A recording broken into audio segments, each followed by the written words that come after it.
Great morning to all of you.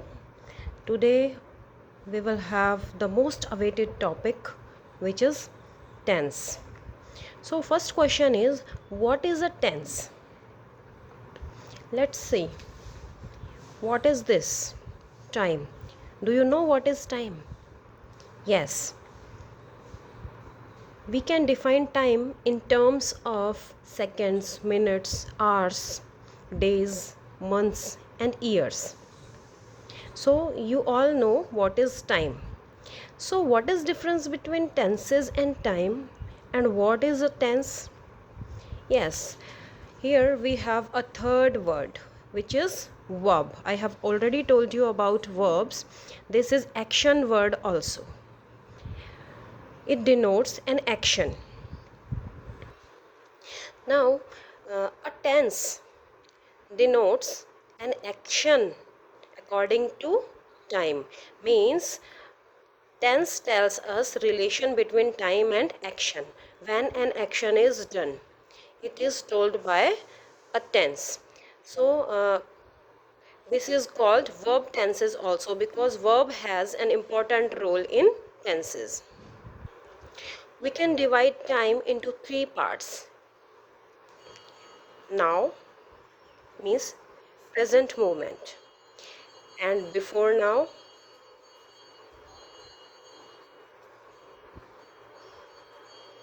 and after now.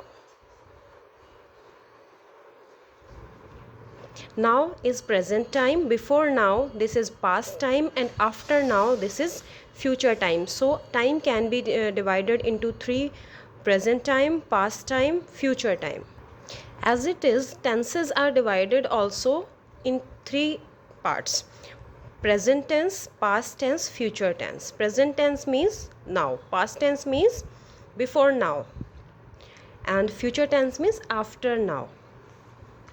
And we divide all these tenses into four tenses, like present simple tense, present continuous, present perfect continuous, and as it is for past tense and for future tense. So these are total 12 tenses in English grammar. We can say present simple as present indefinite. We can say simple tense as indefinite tense, and continuous tense as progressive tense also. Today we will talk about present simple tense. We will do these four things for a tense. First, sentence structure. This is very important for composition. Subject verb agreement. What is subject verb agreement? A verb comes in a sentence according to the subject. So this relation is called subject verb agreement. This is a different topic in your syllabus, but we will cover this topic with tenses, use of the tense, and then practice. So sentence structure of present simple. First we will take verb be. Be has a different role in verbs. I have already told you the present form of be is, am and are. So now we will make the sentence: I am a student. Here the verb be is used in form of am. You are a student. Here are is used in the form of be. He is a student. She is a student. We are students. They are students. Here if we talk about subject verb agreement, singular with singular subject is will become, and with plural subjects there is used are, and with I we use am. Now negative sentence structure of verb be. I have already told you that not always attached with these words: am, are, is, was, were, has, have. So here this is the right place of not, so we can add not here to make negative sentence. I am not a student. She is not a student, like this. Now interrogative sentence means question sentence. Are you a student? We can put here we put these words: is, am, are, was, were. So form of be we can put before the subject. Are you a student? Now this is a question sentence. Is he a student? And if we want to make a question with wh word, we can simply add WH word before this question. Before this question we can add WH word here in starting, as how am I a student. So this is sentence structure with verb be. Now other verbs, this will be the sentence structure with other verbs. First of all subject, then verb first form we use in this sentence with s or es, and then object. Object means the work that is done, this is called object. And s or es we use according to the spelling, like play, the spelling of verb is play, then we will use s. Now if the verb is carry, now we will make it like this. So the sentence structure of positive sentence is she plays football, he plays cricket, I play hockey. Here you observe that in some sentences we use plays, in some sentences we only use play. Just take other sentences. This is positive sentence. I have not taken here the object, only subject and verbs here. She walks, they walk, I walk. So the subject verb agreement is with singular number verb, with singular number subject we can use we can add s or es to the verb, and for plural and I we don't use this, we only use only verb. Now the negative sentence of this, she does not walk, they do not walk, I do not walk, means for singular number we use does as a helping verb, because not is attached with helping verb also, and in this sentence there is no helping verb, so we use does or do as helping verb. And for singular number subject we use does, and for plural and I we use do. This is subject verb agreement for negative sentences. And interrogative sentences as well, as she walk, this was the sentence and we add does here to make question. Does she walk? Do they walk? Do I walk? So subject verb agreement is with singular number we use does, with plural and I we use do. Now come to the uses of present simple tense, where we use this tense. So there are two types of uses of this tense. First is present use and second is in future reference. This tense is also used in future reference. See,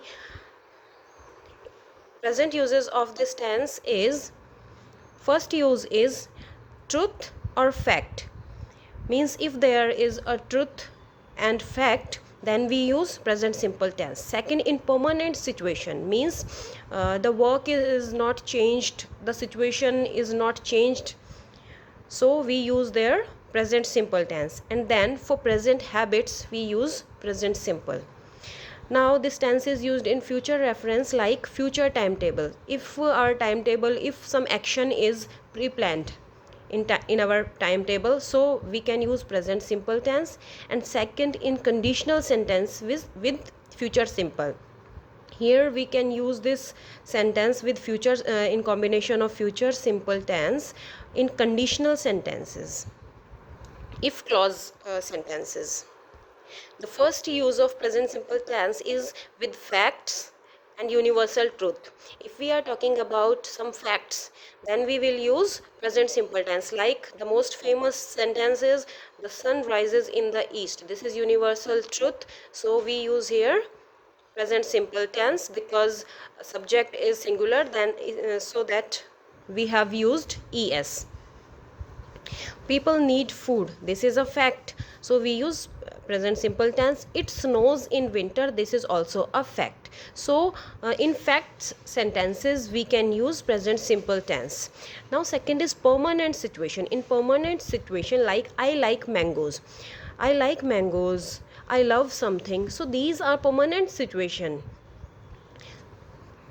You live in Kanpur, I live in Delhi, I live in Jaipur. So these are permanent situations. So in permanent situations we will use present simple tense. Now for habits, if we talk about habits, we will use present simple tense. Like, do you smoke? So it shows this is a habit. Do you smoke? This is interrogative sentence of present simple. I play tennis every Tuesday. And every Tuesday, every day means daily, every week, every month, and every year, every 5 years. So once something is happening in a gap, but this is but frequently, so we take this as a habit. I play tennis every Tuesday. This is a habit. I don't travel by train. It shows a habit that I don't travel by train. Fourth is future timetable. When our timetable is set, when something is pre-planned, then we use present simple tense. Like, school begins at 9 tomorrow. Here is tomorrow, but we are not using here future tense. We are using here present simple tense only, because this is pre-planned. Tomorrow is holiday. This is pre-planned. This is in our timetable. Tomorrow is holiday. I have a meeting next week. This is fixed. The meeting is already fixed, so I have a meeting next week. Here I use have as a verb. I have a meeting next week, present simple tense. Second is combination of future simple. Now in combination of future simple, we use present simple tense. If a sentence has two clauses like this, there are two sentences, means two clauses here in this sentence. I will call you, this is first clause, when I have time. When is connected here, conjunction, when I have time. I will call you when I have time. So in first clause there is future simple tense, and in second clause there is present simple tense. So present simple tense is used in combination of future simple tense like this also. And second sentence, I will not go out. Until is conjunction here. It stops raining. So in first clause there is present simple tense, so automatically in second clause there will be present this is future simple tense, and in second clause there will be present simple tense. If you have a fill in blank in your exam, so you check the first clause, tense of the first clause, and accordingly you will use in second clause. Okay. And this is a conditional sentence. If clause, in conditional sentence you will have an if clause, and then second a result clause. This is a condition clause because it shows a condition. If it rains, we will not come. First clause shows a condition because if is used for condition. If it rains, and second clause here shows a result. If it rains, we will not come. So with if clause we can use present simple, and then the other clause there will be used future simple tense. So this is present simple tense. I hope you understand better. Thank you and have a nice day.